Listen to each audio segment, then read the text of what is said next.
It means we're all going to get no milk. So we can't just simply say, anything that seems good for me as a consumer must be good and super, and let's have the government just force it. Well, you might as well ask the government to abolish the law of gravity, because that's in effect what you're trying to do. Interest rates mean something. They are where they are for a reason. And if you interfere with them, so notice interfering in the free market, if you interfere with them, you are going to lead to massive discoordination. Because what does the interest rate do? What function, what role does it play? It coordinates production across time, which is a fancy way of saying that when people are willing to postpone their purchases into the future, well, that's a time when it makes sense for businesses to engage in long-term projects that will bear fruit only in the relatively distant future. Whereas if people want to consume right now, this is not a time to deploy resources on product development for new products. So the interest rate coordinates demands of consumers for goods now versus goods in the future. And secondly, and this is really just the other side of the same coin, the interest rate makes sure there are enough resources, actual physical resources available in the economy to complete all the relatively long-term projects that businesses engage in. Well, when we save more, when you and I save more, and we restrict our consumption temporarily, this lowers the interest rate. We put our money in the banks, this pushes interest rates lower. The banks have more to lend, so to take a little shortcut here, the price of lending in effect goes down. Just common sense. Well, when we do that, that indicates, number one, we're postponing our desire to consume into the future. And number two, because we're postponing our desire to consume, we are also releasing resources into the economy for use by these longer-term projects. Because if we're not going to be producing as many immediate consumer goods, well, then some of the factors of production that go into producing consumer goods are now released and made available for longer-term projects, like research and development, or manufacturing, or mining, expanding mining capacity. Now, the reason that low interest rates encourage long-term investment should be obvious. The longer term your investment is, the more interest matters.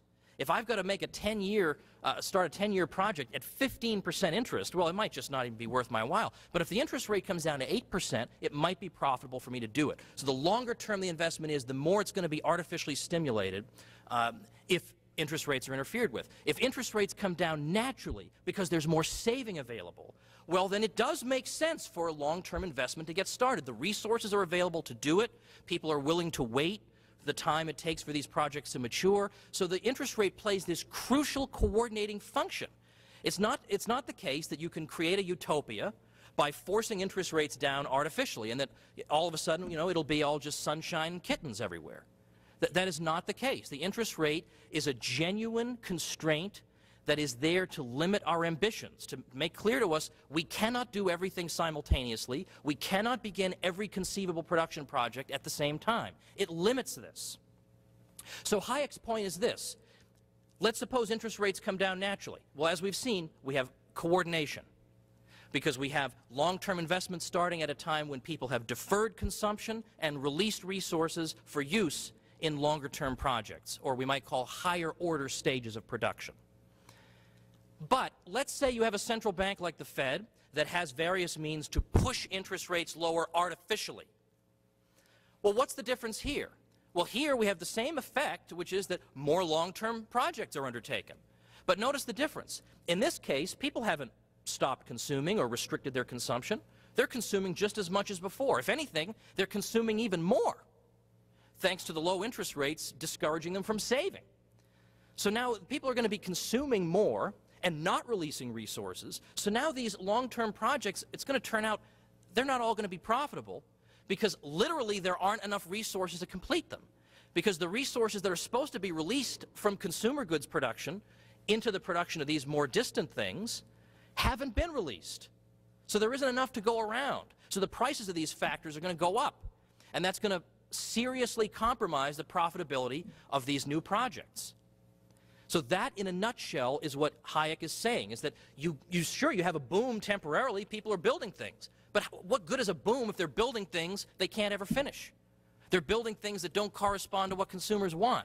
That's what Hayek's argument is. If you interfere with the structure of interest rates as the market sets them, the result is massive error on the part of investors, businessmen, and consumers alike. This is the source of the cluster of error.